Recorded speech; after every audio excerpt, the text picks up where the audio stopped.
Cribs are one of the most expensive laundry baskets I've ever owned. My babies would not sleep in them, and that's a good thing.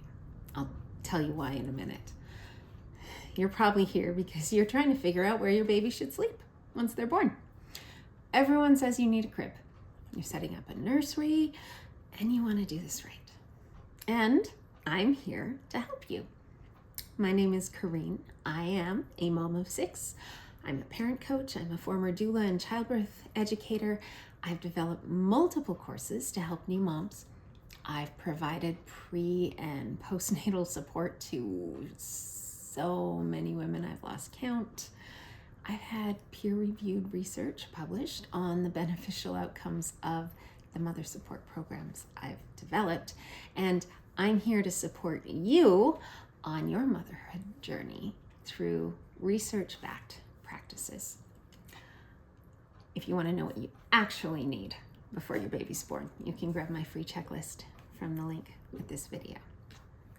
So, if you decide to parent in line with the neurological and physical needs of both yourself and your newborn, here's what you need to know. By the time you hear your baby crying from another room, over the monitor, even across the same room, by the time they are loud enough to actually wake you up, they are frantic and they are past that moment where you could have resettled them easily. And you're also setting yourself up for exhaustion. You've got to get up, you've got to get out of bed, you've got to go pick them up, rock them, nurse them, try to get them to sleep. Wait that extra 20 minutes for them to fall into deep sleep, which if you don't know about, you should. And then try to put them down without waking them. And then start all over again when they startle and wail, because all they want with their entire tiny being is to be close to the one person who has been their safe place the whole time they have been alive. You. When they are close, arm's reach, you notice them fussing. You notice them fussing before it gets frantic, before it turns into desperate wailing. And you can reach out a hand and pat and soothe. You can draw them towards you and feed them without even needing to get up. And you can both settle without losing nearly as much sleep, which is fantastic. And I can tell you this for real because I've done it with all of my 6 babies.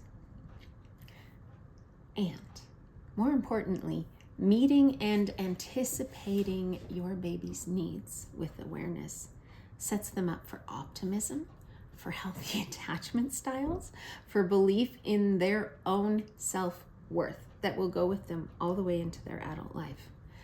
I have another video on this that you should watch after this one. So sleep setup isn't just about the baby and isn't just about getting through the night tonight and next month and the first year of their baby's life. It's about supporting the two of you together and promoting that primary attachment bond that is the foundation of your baby's emotional and mental health and well-being. So here's what to start with. Don't get a crib yet. For the first few months, set up your sleep situation so your baby is in arm's reach.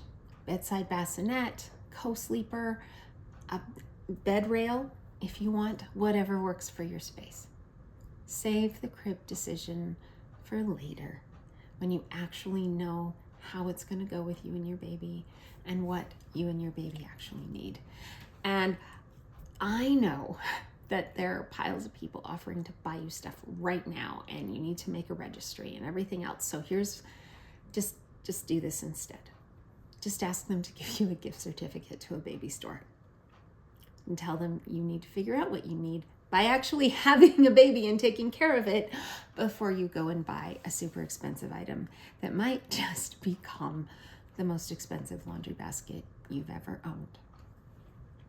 But here's what you actually need to know before your baby is born.